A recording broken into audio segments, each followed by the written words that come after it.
It is May 18th, 2024, and you are listening to Sports Chowder with me, Sam Stebbins. Today we are talking the progress the Celtics and Bruins have made in the playoffs, the newly released Patriots schedule, and much more. Stay tuned. Starting off with the most exciting development of this week, the Celtics officially advanced to the Eastern Conference Finals for the third year in a row. They eliminated the Cleveland Cavaliers in what is often called a gentleman's sweep, meaning it took them 5 games. They allowed Cleveland to have one win.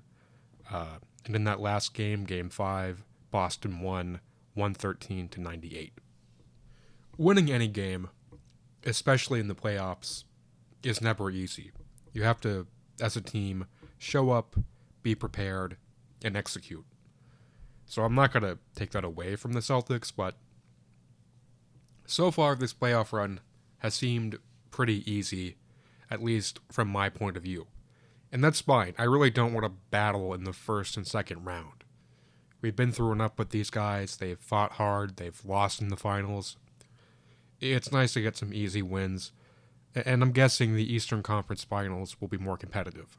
Now, I'm still confident, don't get me wrong, I still think we're going to advance to the NBA Finals and win the finals, but it's going to heat up a little bit, These teams get better with each round, and people are going to be hungrier, When you're this close to making it to the finals, you're going to be as competitive as possible. I anticipate more of a battle in the next round of the playoffs. Our opponent in the Eastern Conference Finals will either be the New York Knicks or the Indiana Pacers. Now, as usual, I am recording this one day early. It is actually Friday right now, and tonight at 7:30 p.m. Central, the Knicks play the Pacers, and the Knicks are up 3-2 if you don't know that already. And I'm expecting New York to win this playoff series. They are the better team compared to Indiana, and it just makes the most sense. And I want them to win, honestly. It will be more of a challenge for our team, and most importantly, it will serve as a sort of revival of the beautiful Boston-New York rivalry. It's really been missing the past few years. It's been missing even longer in basketball, but in all sports, where has the energy been, The Red Sox have been bad to mediocre the past few years. No one really cares about Red Sox-Yankees these days. Patriots-Jets could have been interesting, but the Patriots were terrible this year, and Aaron Rodgers was immediately injured with the Jets, so that was boring. Really, we got to bring this back. So, yes, it might be harder, but it's for the good of the game. It's for the good of the rivalry. So, yes, in a roundabout way, I am rooting for the Knicks tonight. I hope they advance, and then I hope in the next round we play them to 7 games, and then we emerge victorious and make it to the finals. Now, an interesting development out of the Celtics coaching staff is that Celtics assistant Sam Cassell has been rumored to be among the top 3 candidates for the Lakers head coaching job. He was hired during Mazzulla's first offseason as a head coach last summer. He also played 2 years with the Celtics. Now, he's notable because he often works one-on-one with Jason Tatum during practice. Now, if he's hired, he won't be the first assistant to become a head coach this offseason. Charles Lee will be leaving at the end of the playoffs to be head coach for the Charlotte Hornets. Honestly, while obviously I'm no Lakers fan, I'm rooting for him. It would be great for him to get a head coaching job. He obviously wants it. And it would make the Celtics-Lakers rivalry more interesting. It adds a layer of intrigue. Now, right now, J.J. Redick is the favorite for the Lakers head coaching job, but I think Sam Cassell can make a strong case that he's been very involved with the Celtics' recent success. So, yeah, I hope he gets the job. We'll see what happens. If he doesn't get the Lakers job, I'm sure someone else will grab him sooner or later. Moving on to the Bruins, on Tuesday night they beat the Panthers 2-1 to stay in the playoffs for at least one more game. Game 6 is tonight, meaning Friday, in Boston. So by the time this episode is out, we will know if Boston has at least one more game this season. or if they're out. So I hope they win tonight. I really am excited to watch the game. I'm going to eat some cheap but delicious frozen pizza. And let's hope they show up. It's a home game, and I think we have it in us to win. I hope we execute tonight. And if we manage to not only win Game 6, but also win Game 7 on Sunday, it would be amazing payback to the Panthers. As you probably know, last year, the Bruins were up 3-1 against the Panthers, and the Panthers came back and eliminated us in 7 games, which was really painful because the Bruins had a fantastic season. They actually set the NHL record for most regular season wins. So I hope we get that revenge. It would be sweet. It would be delicious. It would be, in my opinion, justice. Moving on to the Patriots, we have several major stories to cover this week. First and foremost, the Patriots have their schedule for the 2024 season. At home, we start our preseason August 8th against the Carolina Panthers, and then we have our second preseason game against the Philadelphia Eagles on August 15th at 7 p.m. Our regular season home opener is Week 2. It's September 15th against the Seattle Seahawks at 1 p.m. Week 5, we play the Miami Dolphins at 1 p.m. We have a game against the Texans, Week 6 at 1 p.m. We have a game against the Jets, Week 8, October 27th at 1 p.m. Week 11, we have a game against the LA Rams, November 17th at 1 p.m. Week 13, we have a game against the Indianapolis Colts at 1 p.m. December 1st. In Week 17 and 18, we have home games against the LA Chargers and Buffalo Bills. Time to be determined. Our away schedule starts with our third preseason game against the Washington Commanders, August 25th at 8 p.m.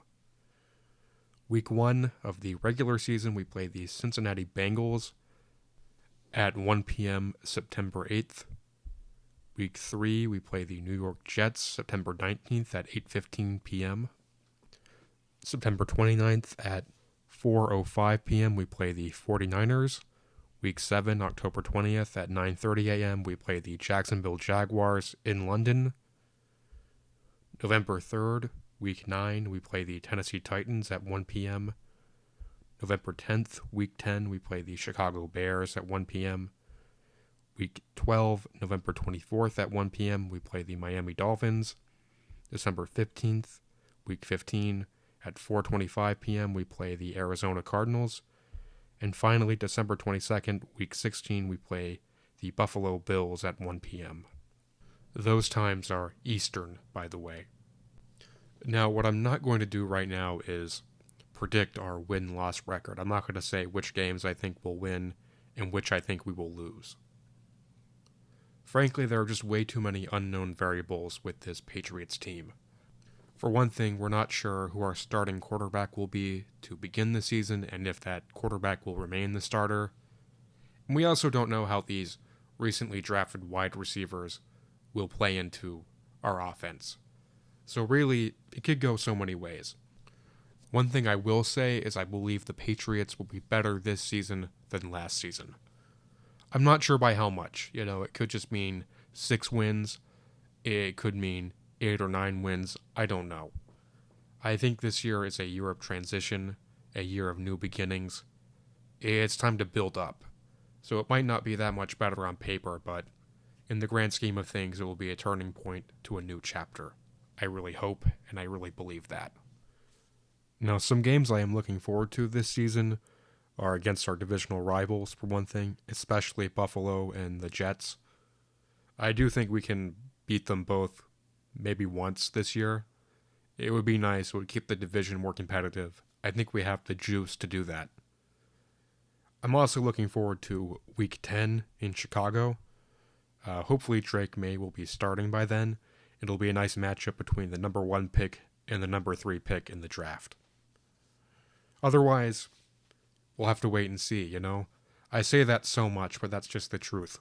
I can't really predict what the Patriots will look like this year, and I also can't predict what a number of these teams will look like. What will the Seahawks be like with their new coach? What will the Bears be like with Caleb Williams? I don't know. Now, one thing I can say for certain is that I'm very happy we are not playing the Chiefs. That would almost definitely be a loss, and it would be painful, so I'm glad we're avoiding that this year. Now, another major story with the Patriots is that Elliott Wolf was announced on Saturday as the new VP of Player Personnel, which is basically a general manager role with a different title. The rumors were absolutely correct. He was the heavy favorite. It did not take them long to announce him as the VP of Player Personnel. And obviously, I hope he's successful. I really think he has potential. Like I said, if he was behind our draft, I think he's making some good choices. And I really do believe that as a team, if we can outperform expectations this year, even just by a little bit, I think we'll have some luck in free agency next year. So Elliott Wolf, I wish you luck. I'm optimistic about this new version of the New England Patriots. Speaking of Patriots personnel decisions, the Patriots have extended center David Andrews to a 2-year contract worth up to $13 million with incentives. Now, I love David Andrews. He's a contributor. He is a veteran.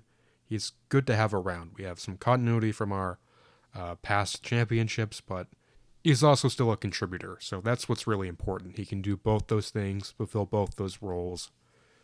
And I'm glad we have him back. I know he's getting tired. I know it's a grueling job, but I'm glad he's sticking with us. I'm glad he loves the Patriots. So that's a good move from Elliott Wolf and the Patriots front office right there. Now another quick Bill Belichick media career update. It had been previously reported that he would be taking a role with the ESPN Monday Night Football alternate broadcast hosted by Peyton and Eli Manning, often called the Manning Cast. And that's been confirmed. He will be a guest on every game of the 2024 season during the first quarter of the games. And I think this is perfect. It's enough time for him to tell some stories, give some insight, maybe crack some jokes, and then leave. It's not too much, it's not too little. And for me, as someone who has over and over on this show said I don't find the Manning brothers all that likable, it's perfect for me because I can watch his segment and then change the channel. Change it back to normal ESPN for the normal Monday Night Football broadcast. So I'm very excited for this. I hope it goes well for Belichick. This will be a great chance for people to see that he's not just the grump at the press conference. He's actually a person. He's not just a machine who wins football games. So, yeah, I'm excited. It'll be good. A pretty big story with the NFL as a whole is that Netflix will be broadcasting 2 games this Christmas. This is the first time Netflix has ever broadcast a live football game. The games will be Chiefs versus Steelers and Ravens versus Texans. Now, I have to say, Chiefs versus Ravens will be much more compelling, but whatever. They want to give Patrick Mahomes a pretty easy win on Christmas. I get it. Well, now, some people are upset. They're thinking, yet another streaming service I need to watch sports. But honestly, I'm not too upset. I have Netflix. Many people in my family have Netflix. I think the people who want to watch this game will somehow get access to Netflix in time to see the game. Now, had this been a Peacock or Paramount Plus exclusive game, I would get it. I'd be upset too. Like, I really have to get Peacock or Paramount Plus just to watch a single game on Christmas. But it's Netflix. They're the kings of streaming. By some counts, they have more subscribers than cable in America. 82.7 million people have Netflix. It's not some fledgling streaming service. It's a titan. I'm actually excited about this. I'm interested to see who they'll have to call these games, what their production quality will be like, how similar or different it is from broadcast TV or Amazon Prime Video. It'll be interesting, and I hope the games are good too. Honestly, I can see Netflix grabbing Sunday, Monday, or Thursday night football in the next 20 years. I really have been anticipating Netflix getting involved in live NFL games. With their quarterback documentary series, they became very involved with the NFL fandom, so the next logical step was to acquire some live games. Having these two Christmas games will be the perfect way to test the waters. And now a Red Sox update. This week we won a series against the Washington Nationals 2-1 and lost a series to the Tampa Bay Rays 3-1.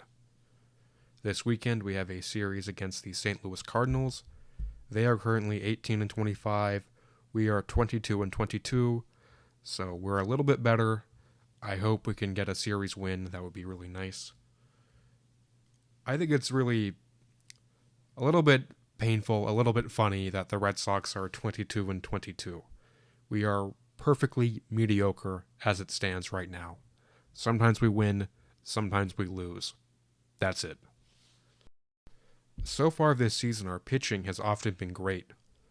Right now, our starting rotation leads the MLB with 2.57 ERA. However, our offense is simply not carrying its weight. So often we have these close games where the score is low and we just barely lose. Our pitchers do the job. They keep it close, they keep it within winning distance, and the offense just does not produce enough. So overall, it's been a really weird year to be a Red Sox fan. As it stands right now, it's not been bad. I've seen enough highlights, we've had enough fun wins that I've enjoyed it, but as the season drags on, I don't see us getting much better, and that won't be fun. Being mediocre is not that fun. For now, while I have the, basketball and hockey playoffs, the Red Sox I can kind of just turn to sometimes and enjoy, but then ignore when they're not doing that well. But once it becomes purely baseball season, it's going to be hard. So I hope our offense can improve. I hope they can start being productive. I want to be better. I think we have the ability to be better as an offense. So yeah, I believe in this team. Our pitchers are showing up. I hope our offense starts showing up more often too. And now, Assorted Awesome, where I talk about a story that is 100% awesome with no caveats. Former Patriots wide receiver Julian Edelman was recently on the Pat McAfee show, and he was asked about the Brady-Belichick debate, meaning who was more responsible for the dynasty, Tom Brady or Bill Belichick. And this is what he said, quote, "I live in Brentwood because Tom Brady fed me the rock, but I was the football player that I was because of how Bill Belichick coached me. It was both of them, and I love them both. I really do feel like the kid that has to talk about mommy and dad after the divorce," unquote. Now, Julian Edelman is a real Patriots legend. He was a very scrappy guy, but he always showed up where it counted, so much so that he was a Super Bowl MVP one year. So yeah, I love him, and of course he's 100% right. To have a dynasty, you need a great coach and a great quarterback. The Patriots would not have 6 titles with only Belichick or only Brady. It just is that simple. I love Julian. I really am so glad he's still such an active supporter of the Patriots and other Boston teams, even though he's from California. I really appreciate that he's not being petty. It would be easy to diss Brady for leaving. It would be easy to criticize Belichick for what happened this last season. But he chooses the high road because he sees the truth and he knows it's better to be truthful and respectful of the legends you worked with. So, Julian, my hat is off to you. I will always be a fan. I will always support your career. Thank you for being the man you are. That is about all I have for this episode of Sports Chowder, the show that discusses, celebrates, and or laments the state of Boston sports. You can follow me on X at StevensTweets. You can follow the show at sports_chowder. You can follow the show on Instagram at sportschowder and like it on Facebook. As a reminder, you can find this show on Spotify, Apple Podcasts, iHeartRadio, and Amazon Music. Thank you so much for listening. Your support means the world to me. I will return next week with even more delicious sports chowder.